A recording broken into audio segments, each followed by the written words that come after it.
ইন্টারভিউটা সকাল 10টায়, কিন্তু ঘড়িতে যখন 9:45 আমি তখন ট্রাফিকের মধ্যে ট্যাক্সিতে আটকে। এই চাকরিটা আমার খুব দরকার ছিল, কিন্তু বুঝে গেলাম আজ আর যথাসময়ে পৌঁছানো সম্ভব নয়। মেজাজটা প্রচণ্ড খারাপ হয়ে গেল।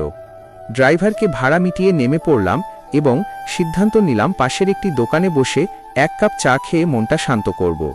রাস্তার কোণে ছোট একটি চায়ের দোকান। টিনের চালে ঝুমঝুম করে ঝিরিঝিরি বৃষ্টি শুরু হয়েছে। চায়ে চুমুক দিচ্ছি, এমন সময় হঠাৎ খেয়াল করলাম দোকানের কোণে দাঁড়িয়ে থাকা এক কিশোরের দিকে। ছেলেটির বয়স বড়জোর 14-15 হবে। তার পরনে ছেঁড়া গেঞ্জি, আর পাশে দাঁড়িয়ে আছে একটি পুরনো ভাঙা সাইকেল। সাইকেলের পেছনে বেশ কয়েকটি খবরের কাগজের বান্ডিল বাঁধা। ছেলেটির চোখ থেকে অঝরে পানি পড়ছিল। আমি এগিয়ে গিয়ে জিজ্ঞেস করলাম, কি হয়েছে ভাই, কাঁদছ কেন? ছেলেটি জামার হাতায় চোখ মুছে বলল, স্যার, এই সাইকেলটাই আমার পরিবারের একমাত্র আয়।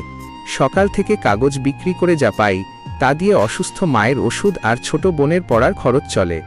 আজ চেইনটা ছেড়ে রাস্তায় পড়ে গেছে আর পেছনের চাকাটাও লিক হয়ে গেছে। আমার কাছে একটা টাকাও নেই যে সারাব। আজ কাগজ পৌঁছাতে না পারলে চাকরিটাও থাকবে না। এক মুহূর্তের জন্য আমি আমার মিস হয়ে যাওয়া ইন্টারভিউয়ের কথা ভাবলাম। নিজের ব্যর্থতার রাগে আমি যখন অস্থির, তখন এই ছেলেটার জীবন চলার একমাত্র অবলম্বনই থমকে গেছে।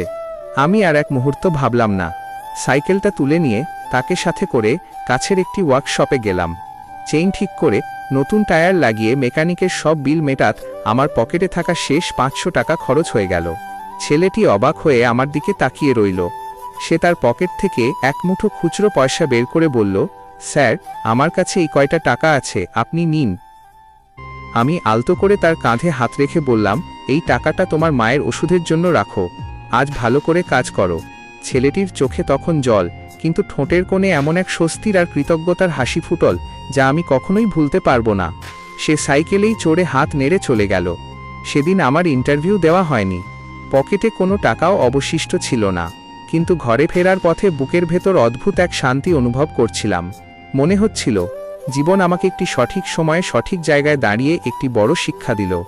আমরা প্রায়ই আমাদের ছোটখাটো ব্যর্থতা বা চাওয়া পাওয়া না মেলা নিয়ে সৃষ্টিকর্তার ওপর ক্ষুব্ধ হয়ে উঠি, কিন্তু আমরা ভুলেই যাই কখনো কখনো আমাদের পরিকল্পনা ব্যর্থ হয়, কারণ প্রকৃতি আমাদের দিয়ে অন্য কারো বড় কোনো প্রয়োজন পূরণ করাতে চায়। এই গল্পের শিক্ষা, জীবনের সাফল্য কেবল নিজের ক্যারিয়ার আর অর্জনে সীমাবদ্ধ নয়। বিপদে অন্যের পাশে দাঁড়ানো এবং সামান্য সহানুভূতির হাত বাড়িয়ে দেওয়ার মধ্যে যে আত্মতৃপ্তি রয়েছে তা পৃথিবীর কোনো দামি চাকরি বা পদমর্যাদা এনে দিতে পারে না। আপনাদের জীবনেও কি এমন কোনো অভিজ্ঞতা রয়েছে যা আপনাদের জীবনের দৃষ্টিভঙ্গি বদলে দিয়েছে? কমেন্ট করে অবশ্যই জানাবেন।